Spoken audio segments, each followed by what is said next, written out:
And so today I have ready for you back to school tips. Whether if you're going to school, elementary school, middle, or high school, or as many students are getting ready for college. Some may have started already, some may be starting this week, and some are starting next month. So, what are some tips? Some of you might not know, some of you might be prepared, but Join You 18 has it right here for you. That's me, Davia. All right, so for college, set an alarm clock. This is very important because you don't have your parents calling you or waking you up, come in your room, say, "Hey, wake up, wake up." No, you got to be a little bit more responsible and choosing a time that best works for you that you could get up in time to get ready, do your hair, makeup if you got to do makeup, um, pick out your clothes if you haven't picked it out already, and eat breakfast. Breakfast is a very important meal, so I advise you to plan for that as well. Um, Use a calendar. Um, that's why they make them. Calendars are there for you to put deadlines. If you have a meeting, when you have projects due, essays due, assignments. And the more consistent you are using a calendar, the better you get with organization skills, being on time, and just being more responsible and knowing when to get things done and when you have time to play and be able to do stuff that are unrelated with either school or work. Um, know where your classes are. You choose your own classes. So, if whether you're at a big campus, small campus, know what building, how much time it'll take between classes for you to get there. Some classes have a gap in between, but if you don't have a gap, plan ahead. So if you have you're in your dorm room, or if you live on campus, off campus in an apartment, plan to say leave your room or your house half an hour early. You might have to find parking. You might have to catch a bus, and stuff happens. We can't control things that happen on our way, but what you control is the time you have in between to get from point A to point B. Contact your professors ahead of time.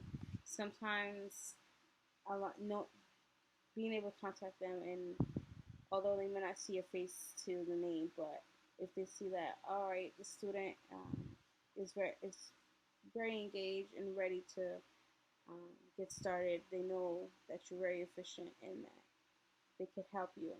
Some students are just come to class, do what they gotta do, and leave. But not everybody's the same.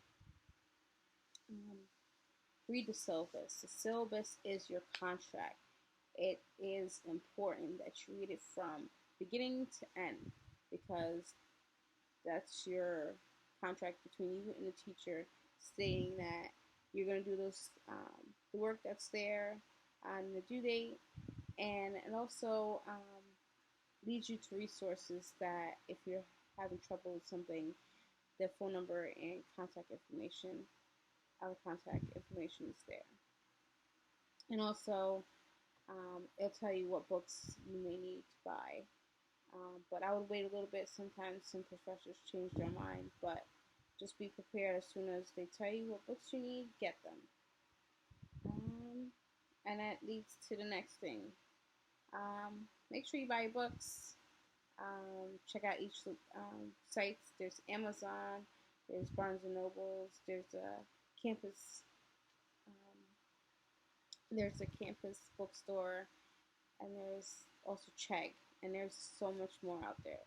But always do your research. That's what I advise. That's for college students. For middle school, high school, elementary, I feel like it corresponds, but as you get older and you get more advanced, more in depth with your grade level, each thing vary. So this goes for both. Make sure you get a good night's sleep for college students and grade school. because there are assignments to do. We have a test, so try to get as much sleep as possible. Designate somewhere for you to get your work done. Maybe plan a time in your schedule to go to the library, or if a space at home. If the library doesn't work well, plan a time and space at your home to sit down and say set 3 hours, 2 to 3 hours to complete your work, and also turn off electronics, turn off your phone, turn off the TV, and just completely focus on your schoolwork, because those distractions is what sets us back from doing what it is that we have to do. Prepare for the night before. Maybe you need to pack a lunch. Maybe you need to take out your clothes. Maybe you have to make sure you pack the right books in your book bag. Maybe you did a project and you have to put that near your things to bring in the morning if you have to catch a bus or so. And also eat a healthy, balanced meal. If you have to bring snacks, if you get hungry easily, bring snacks. Snacks that are healthy. Don't pack up on carbs, because carbs are going to make you sleep, and you don't want to be falling asleep in class. It's embarrassing, and it's also showing that you're not being attentive and paying attention and stuff like that. And again, calendar is very important. You might need more than one, a big calendar, a small calendar. And get involved. Sometimes we're so focused on school and stuff like that, but being involved helps us in ways that it could, if you're in a team or so, you may get a scholarship. It looks good on your resume when it's time to apply for a job. And also, it shows that you're involved, you communicate, you're able to help build your communication skills, you build friendships, and it's just a way for you to get to more know about your school and your campus and college. And oh, don't forget to have fun. These are years that you're going to cherish, you're going to laugh about 10 years from now. And there are going to be good times, bad times, sad times. But don't let anything pass you. Just try to have fun and seek help if you need it. There are offices, professionals, friends, family, that if something ain't going right, don't be afraid to seek out for help. And most of all, just there's other tips out there if you want. Google your own tips. But these are just some of the tips I have for you. So I hope you have a great, fun, successful, and happy new school year. For those going to college, those starting a new position, and those going into elementary, middle, and high school. So with that, Joy in You 18 is out.